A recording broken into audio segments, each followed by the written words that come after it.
A corrida eleitoral já começou. Com 10 pré-candidaturas anunciadas, como será a disputa pela Prefeitura de Maringá? As influências externas e o necessário debate sobre as demandas nossas de todos os dias. No Cidade Entrevista de hoje, o cientista político Tiago Valenciano.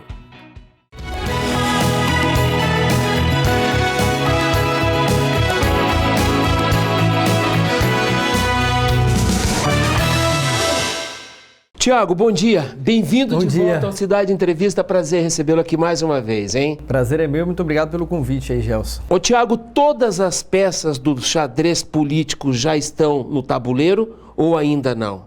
Praticamente todas. A gente ainda pode ter uma surpresa ou outra aqui na cidade de Maringá e alguns municípios da região também. Mas falando especificamente de Maringá, praticamente todas que deveriam se colocar já se colocaram nos últimos dias. 10 candidaturas? 10 pré-candidaturas? Aproximadamente 10 pré-candidatos. A gente pode até contar nas mãos aqui quem são esses pré-candidatos. Mais assim, alinhado à administração municipal, nós temos o vice-prefeito Edson Scabora, um pré-candidato natural. Também o Flávio Mantovani, que é vereador e foi diretor do PROCON até recentemente em Maringá. Aí nós temos ainda a Cláudia Bock, que é uma mulher que lançou uma pré-candidatura agora pelo Democracia Cristã. A professora Ana Lúcia Rodrigues, que é vereadora, também é pré-candidata pelo PDT. É o Humberto Henrique, que foi vereador e fez um processo agora de regressar ao Partido dos Trabalhadores, também é pré-candidato a prefeito. Ainda temos o Homero Marquesi, ex-deputado estadual e agora afiliado ao Partido Novo. O do Carmo, deputado estadual pela União Brasil. O delegado Jacovós, deputado estadual também pela União Brasil. Além da figura, é claro, daquele que está ali para ser mais batido, que é o Silvio Barros, ex-prefeito, e pela última pesquisa divulgada ainda no ano passado, que é um cenário ainda muito indefinido, né? Nós já estamos há 3 meses do final de 2023, ele aparecia em primeiro lugar nas sondagens eleitorais. A propósito, Tiago, me permita fazer aqui um esclarecimento, antes que alguém tire do contexto o objetivo do papo de hoje. É exatamente jogar a luz sobre o processo eleitoral que começa a se definir. Não é campanha para absolutamente ninguém e a gente vai passar, obviamente, por todas as possibilidades. Vamos começar... Pera aí que tem mais um ainda, que é o Evandro Oliveira. Perfeito. Para fechar o número de 10. Perfeito. O Evandro está lá no PSDB, também é pré-candidato. Chegaremos aí a 10 pré-candidatos colocados aí mais ou menos, uns para cá, outros para lá, mas são esses 10 nomes aí falados até então. Mais alguém querendo... a vitrine da candidatura? Dos últimos dias para cá, são esses que estão se firmando mais aí no caminho. Começar pelo candidato do atual prefeito Ulisses Maia, o vice Scabora. Vem fortalecido por 2 mandatos do Ulisses? O Scabora tem um perfil muito técnico, né? Um bom empresário, alguém que está ligado à classe empresarial e ficou, é claro, como fiel escudeiro do Ulisses Maia nesses últimos 8 anos. Ele vem com o apoio possível aí da candidatura em relação a esse primeiro ou 2 turnos, se tiver, do Ulisses Maia, atual prefeito da cidade. É o vice-prefeito, tem essa força, tem toda essa articulação. E ainda a gente tem que ver como vai ficar a situação do Flávio Mantovani, que é vereador, disputou para deputado estadual e também talvez viria desse grupo de pessoas que integraram a administração municipal até nos últimos dias. Flávio teve que sair por força da legislação, voltou a ser vereador, mas também é um desses nomes sondados aí que viriam com o possível apoio do Ulisses. A diferença é que o Ulisses está já fazendo alguns movimentos de um tempo para cá, mais próximo do Scabora. O prefeito performou bem, Tiago? Performou bem, né? A reeleição do Ulisses no primeiro turno foi um sinal disso em 2020. Ele teve aquele momento conturbado de condução da pandemia, mas conseguiu passar por cima daquilo muito bem. Inclusive a saúde teve um bom destaque naquele momento, Secretaria de Saúde. E o Ulisses agora, assim, no final do mandato agora ele está sofrendo com um pouco mais de críticas. Talvez por alguns pontos da cidade que são divergentes entre o eleitorado, que acredita que ele deveria ter ido melhor, principalmente relacionados à zeladoria urbana, a maior crítica em relação a isso, ou talvez também pela força dos pré-candidatos que precisam criticar alguma coisa para poder aparecer. Então, se você tem no polo do prefeito duas pessoas pleiteando o apoio do prefeito e 8 contra, é claro que esses 8 vão querer achar algum tipo de problema para criticar o mandato do atual prefeito. Por isso que a aparência que fica, que esse desgaste aparece mais agora nessa reta final. Ô, Tiago, e esse modelo deve ser reproduzido em várias outras cidades da nossa área de cobertura. O prefeito que está saindo porque não pode mais se candidatar, cujo prazo já venceu, transfere votos para o indicado? Não necessariamente, né, Gelson? Eu costumo dizer que o voto é um capital político, pessoal e muitas vezes intransferível. Ele tem essa característica de ser muito personalista. Mas em alguns casos esses movimentos dão certo. Em alguns momentos na história política do país, nós vemos que a transferência de voto ela praticamente foi quase que completa para o candidato apoiado. Em São Paulo isso deu muito certo nos mais de 20 anos do PSDB. Na presidência da República, na eleição do Bolsonaro, o Lula tentou fazer isso com o Fernando Haddad e não deu certo. Então vai variar muito de acordo com o caso, de acordo com o cenário e de acordo com o ambiente eleitoral do momento para que esse capital possa ser transferido. Então, se a gente pensar assim que todos os votos vão ser transferidos, não, porque o eleitor também faz cálculos diferentes de acordo com o momento da eleição. Quem vem da trincheira da oposição, Thiago? Aí nós teríamos esses 8 pré-candidatos mais voltados aí a... Oposição pesada. Uma oposição pesada e natural também, porque são grupos políticos diferentes. Não significa que é aquela oposição, mas são grupos que enxergam a cidade de maneira diferente. Maringá tem essa peculiaridade, né? É uma cidade um pouco diferenciada nesse sentido. Então nós teríamos aí nessa trincheira da oposição, talvez mais a oposição do prefeito, o Homero Marquesi, que já disputou a eleição contra ele em 2020, contra esse grupo político do prefeito. O Homero não foi reeleito deputado estadual, mas foi o mais votado dentro de Maringá. Correto. Então ele tem um capital político considerável aí, fez esse movimento de ir para o Partido Novo agora, então ele está se reorganizando nesse sentido. Talvez também na cabeça do eleitor, naquela oposição mais clássica, digamos assim, estaríamos com o Humberto Henrique, porque está no PT. Correto. Né? Então o PT tem a sua fatia de eleitorado em Maringá. O Humberto foi um excelente vereador, todo mundo elogia ele por onde ele passa. Ele tem uma ética, uma responsabilidade para agir politicamente. Então ele ficaria nessa ponta aqui de oposição, além, é claro, do ex-prefeito Silvio Barros, que estaria também nesse polo mais oposto da atual gestão. E aí nós teríamos candidatos mais voltados, assim, que têm oposição, mas em algum momento tiveram alguma relação com o grupo do prefeito, que é natural e não tem problema nenhum. O deputado do Carmo, que inclusive apoiou o prefeito Ulisses Maia na reeleição, mas hoje está mais à oposição, porque busca também esse espaço, esse lugar ao sol. Perfeito. O deputado Jacovós também, que tem um capital político interessantíssimo dentro de Maringá. O Evandro Oliveira, que disputou também na última eleição, fazendo uma votação um pouco menor, mas foi contra também o atual prefeito. A Cláudia Bock, que a gente vai ver como que ela vai se posicionar. A professora Ana Lúcia, que é uma vereadora mais independente na Câmara. Então, vai depender muito da ocasião e de como que esses opostos eles vão se concentrar num eventual segundo turno, que é provável que isso aconteça nesse ano em Maringá. Thiago, e o fator Silvio Barros?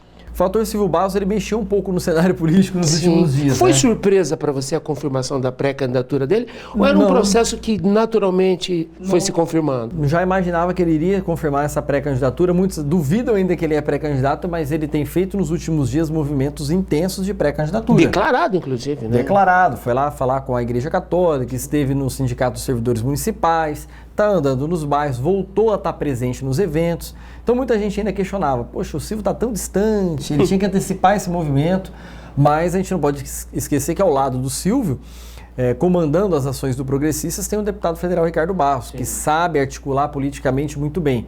Então o movimento do anúncio da pré-candidatura do Silvio Barros indicou algumas coisas. Em primeiro lugar, aquele vídeo e aquela foto junto com o governador do estado. Então, quer dizer, o governador balança um pouco esse jogo ou não. Indicou que, de fato, ele é pré-candidato, que ele buscou lá em Curitiba ter esse apoio do governador. Então, me parece que agora ele não volta atrás. Então, mexeu um pouco o jogo, mexeu um pouco o tabuleiro, até mesmo nas eleições proporcionais. Muitos pré-candidatos a vereador que não estavam decididos, agora estão se decidindo em virtude dessa posição tomada pelo Silvio Barros. Que eleitorado o Silvio Barros vai encontrar e que Silvio Barros, o eleitor de Maringá, vai encontrar nessa eleição?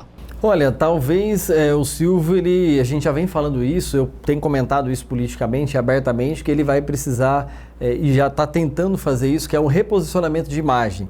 Se a gente pensar, quando o Silvio foi prefeito, ele deixou o mandato em 2012. Sim. Então nós temos 12 anos da saída do Silvio da prefeitura. Natural que teve o governo do Pupim, mas não era o governo do Silvio. E de 12 anos para cá, a população de Maringá aumentou bastante. Nós temos jovens, pessoas que não acompanharam a gestão do Silvio, gente que não sabe como ele foi como político. Então, talvez agora ele venha para esse processo de se reaproximar do eleitorado e se reapresentar para um eleitor que não o conhece. Porque o eleitor cativo dele, a tendência de ele reconquistar é muito grande. Lembrando que o voto varia muito de acordo com cada eleição. Sem dúvida. Mas a tendência dele é muito grande.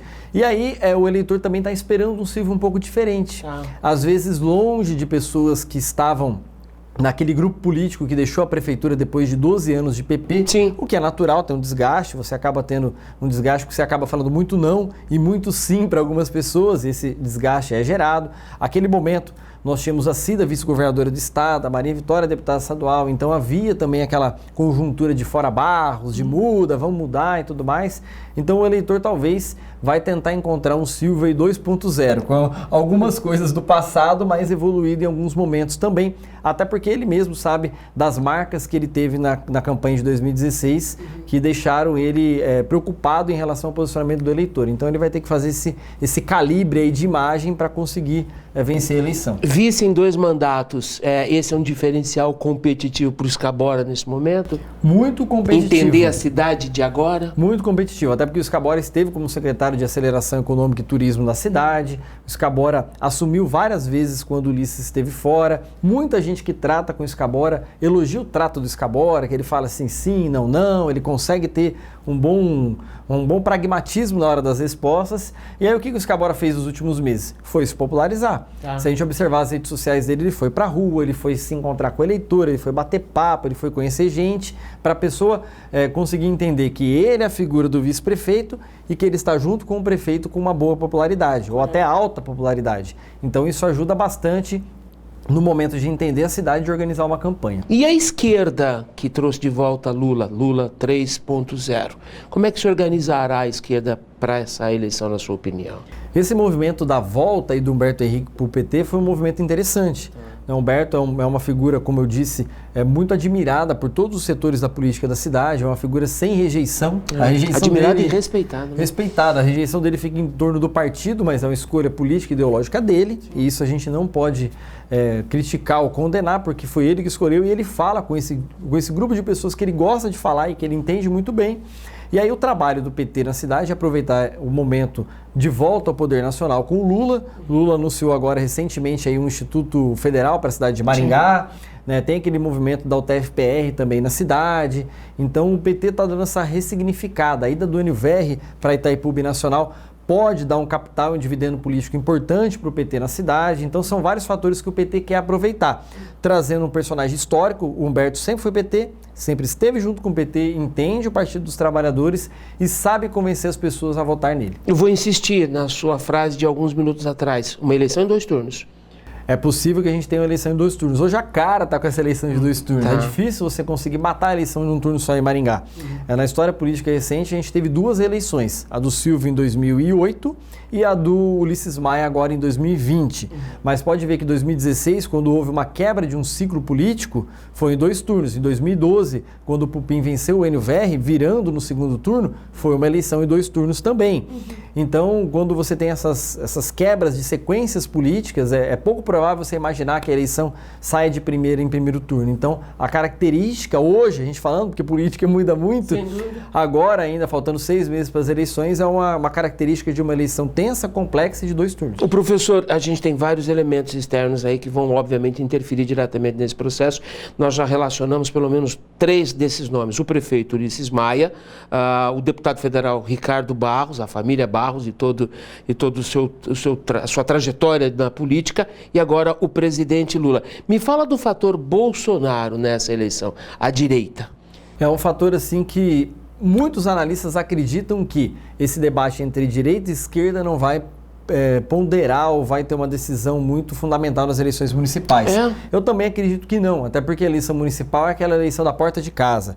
O eleitor quer saber se a sua rua está bem cuidada, se ela tem buraco, se ela está sendo varrida, se a árvore está cortada, se a coleta seletiva chega em casa, se o kit escolar das crianças é bom, se o atendimento no posto de saúde resolve. Então esses polos ideológicos talvez fiquem mais na eleição da Câmara Municipal, na eleição de vereadores. Talvez essa decisão entre Lula e Bolsonaro não pese tanto assim, ainda que a gente possa ter surpresas, mas acredito que seja pouco provável que a gente veja o seguinte: vou voltar no candidato tal porque ele esteve com o Bolsonaro.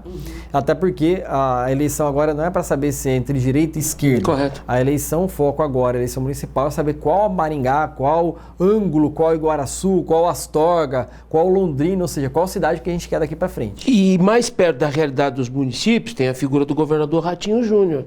Que papel terá o governador nas eleições municipais em Maringá, na sua opinião? Talvez a gente precise entender e calibrar o que o governador quer daqui para frente. A pergunta melhor seria essa. Porque se o governador, de fato, confirmar a sua pré-candidatura à presidência da República... Isso tem relação com o futuro político dele? Tem relação com o futuro político. Se ele quiser ser presidente da República, ele tem que provar que ele tem que sair muito bem do estado dele e da região sul também. Algo que, por exemplo, o Ciro Gomes teve muita dificuldade nesse processo, pegando o Ciro como exemplo nas eleições que ele disputou e nunca conseguiu sair performando. O Geraldo Alckmin também, na última que ele foi para presidente lá em 2018, nem ganhou em São Paulo. O Álvaro Dias também não ganhou no Paraná. Então ele tem que sair muito bem, com cara de presidente no Paraná, para tentar conquistar os demais territórios, os demais estados. Então depende do movimento político que ele quer. Ele tem certeza que vai ao Planalto em 2026? Ok. Tem que sair com os municípios muito bem. Mas se ele vai para o Senado, ele pode até mesmo ficar mais neutro na disputa local. Ele não precisa ter uma decisão agora. O meu prefeito é tal, fulano de tal é meu prefeito, exceto no segundo turno. O que diz o seu tino? A sua intuição política? Que ele vai ficar tranquilo, ele não deve se meter nessa briga, pelo menos por enquanto, vai esperar a coisa acontecer. No segundo turno, entre tal e tal, eu vou com esse, apoio e fim de papo. Até porque o governador goza de alta popularidade, talvez seja a figura política mais central do Estado nesse momento e está bem tranquilo. Então, se não tiver nenhum caso de corrupção, algum escândalo até lá, dizem que uma das vagas dele ao Senado está garantida em 2026. Agora a gente vai ter que esperar para ver. Tiago, a gente precisa fazer um intervalo, porque na volta, a sua expectativa em relação à qualidade do debate, o debate que Maringá precisa fazer por conta das eleições municipais, que é seguramente das mais importantes. É rápido, já voltamos.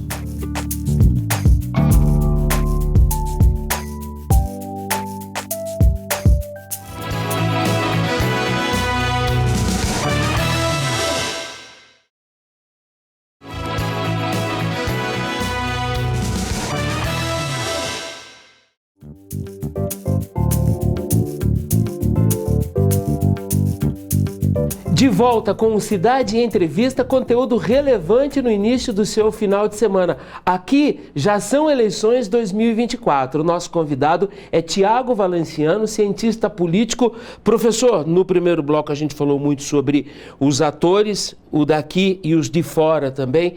Que nível de debate a gente pode esperar para essa eleição? Que expectativas você tem?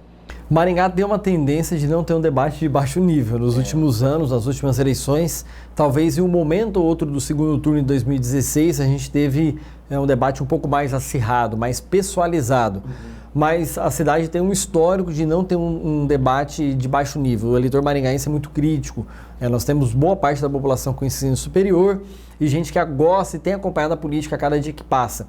Então, quando você baixa o nível, me parece que o maringaense não gosta muito. Porque é uma cidade que vende a imagem de pacificadora, de concórdia, de sociedade civil organizada, de que as coisas dão certo aqui, que todo mundo se conversa, que passou o momento da eleição, todo mundo pode ser amigo. A gente já ouviu isso várias vezes na cidade. E os atores políticos acabam falando sobre isso na cidade de Maringá. Então a tendência é tentar buscar um debate de mais alto nível para posicionar o eleitor e dar as opções que cada um pode ter em relação à sua escolha em outubro. Qual é o debate que Maringá e os maringaenses precisam fazer nessa eleição? Talvez são questões que precisam ser resolvidas quase que rapidamente agora para o futuro da cidade. Uma pauta, assim, pensando em alguns itens. Em relação ao funcionalismo, a questão da Previdência, a reforma da Previdência Nacional ainda não foi resolvida para o servidor público local. É um debate, uma tensão que vai ter que ser negociada entre o prefeito. É um debate que volta e meia eu tenho insistido e que parece meio futurista, mas é pensar até mesmo no trabalho home office do servidor público e ampliar a informatização do serviço público na cidade de Maringá cada vez mais. Já cresceu muito nos últimos anos, mas você ganha agilidade, reduz burocracia e ganha muito com isso o cidadão lá na ponta. Talvez em relação às consultas especializadas, saúde continua sendo um tema importantíssimo dessa eleição. saber que a consulta especializada ela tem que atender de maneira mais rápida. Segurança pública, Maringá tem passado por uma onda de crise na segurança pública, mais em relação à sensação de segurança do que propriamente dito em relação a crimes, assaltos, sequestros e coisas nesse sentido.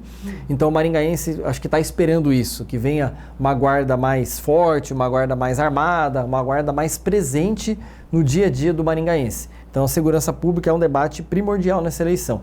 Além, é claro, daquele tópico, assim, de 2 tópicos que eu quero destacar ainda aqui, da zeladoria urbana, para a gente fechar 5 ações aí, nesse da zeladoria urbana de pintura de meio fio, limpeza da cidade, varrição, poda de árvore, roçada de canteiro central, que muitos maringaenses têm reclamado bastante, tapa-buraco, né? Então toda essa parte de zeladoria urbana.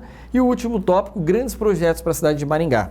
O que a gente viu nos últimos anos foi um grande terminal intermodal, muito bem construído, importante, né? O aeroporto está crescendo, está aumentando a sala de embarque agora, está com novas expectativas, mas alguns grandes passos que a cidade precisa avançar.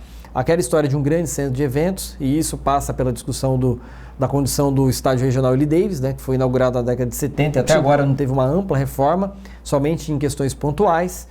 A concessão do parque de exposições também é um tema que volta e meia aparece, dependendo do candidato. Estou elencando aqui temas gerais. E a mobilidade urbana, esse grande tema de desafios do futuro da cidade de Maringá, passa também pela mobilidade urbana, com certeza. O que está começando no último ano de mandato do Ulisses, que provavelmente ele não vai concluir e que já está na conta do futuro prefeito ou prefeita de Maringá? Vai depender de como alguma dessas obras vão conseguir caminhar.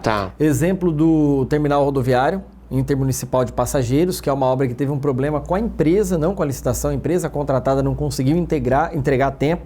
Então a prefeitura tem o terminal rodoviário para acabar. O eixo monumental, que quem anda no centro da cidade vê que as obras estão acontecendo, a gente não sabe se ela vai acabar até dezembro ou não, mas ela está correndo, ela está andando, ela está indo dentro do seu cronograma. A gente tem ainda a questão do aeroporto, talvez pensar no novo terminal de passageiros, a sala de embarque nova já está sendo construída e adaptada por aí. Então são questões que ainda estão pendentes ainda daqui para frente para a prefeitura resolver. E alguns centros esportivos que também tiveram problemas de licitações, escolas que estão em andamento, que talvez não acabem a tempo, mas é natural, isso aí é programa de governo, né, de gestão. Então são pequenos ajustes que ainda faltam aí para entregar totalmente esse legado, que a gente pode pensar assim, num legado Ulisses Maia para o próximo prefeito. O tópico geração de emprego e renda estará de novo no debate, na sua opinião? Acredito que pouco vai importar mediante os demais tópicos, mediante a saúde, educação e até a mesma segurança pública que eu destaquei bem. Talvez a geração de emprego na cidade é um tema que foi muito debatido recentemente, questão do MEI, né, do trabalhador informal se formalizar perante a prefeitura. Então, vaga de trabalho sempre tem, Maringá tem batido quase que mensalmente o ganho como a cidade que mais gera empregos no interior do Paraná. Então talvez esse tema não seja o principal da eleição, talvez esses outros estejam com mais holofote. Por que você não citou a habitação, professor? A habitação é um problema clássico de Maringá, né? E por que eu não citei habitação? Aliás, com a dor de quase todo município, né? Quase todo município, mas a gente teve o caso das ZEIs, né? Que são aquelas zonas especial de interesse social. Correto. Que a prefeitura acabou entregando alguns apartamentos com a parceria público-privada, é claro, mas foi uma ação da atual gestão. E a habitação em Maringá, a gente tem um histórico muito forte de especulação imobiliária e de elevação dos preços dos imóveis da cidade. Então, o maringaense sabe que aqui o sarrafo é alto, a conta é cara, ela não é baixa. Então, talvez a habitação não seja ainda o principal. É o maringaense que vai decidir a eleição, talvez ainda fique com saúde e segurança como principais tópicos. Infraestrutura é um tópico que vai pesar? Por exemplo, o Contorno Sul, o caro Contorno Sul. Vai pesar pra caramba, né? Entra dentro desse subtópico aí da zeladoria urbana, né? Há um contrato, um financiamento feito pela Prefeitura Municipal em relação aos recapes da cidade. E alguns já devem estar acontecendo agora até junho. Mas a gente sabe que o recap é um tema urgente, é um tema fundamental para a cidade. Recapar as ruas, acabar com os buracos e trazer uma nova pavimentação é um problema aí quase que de todos os bairros de Maringá. Mas o Contorno Sul também entra nessa conta, né? E aí entra também no aspecto mobilidade urbana. O Contorno Sul hoje é uma grande avenida que divide bairros da cidade, está dentro da cidade de Maringá, e talvez continuar com aquele debate do contorno sul metropolitano seja um dos temas interessantes aí para ele sair do papel. O professor, nós somos uma referência para o país em associativismo, né? O CODEM é igualmente uma referência. O que é que a gente pode esperar da sociedade civil organizada em termos de demanda para aqueles que se apresentarem candidatos? As mesmas dores de todos ou o CODEM tem demandas específicas para colocar à mesa? O CODEM, eu tive com o pessoal do CODEM tempos atrás questionando exatamente isso. Qual que é o papel do CODEM daqui para frente em Maringá?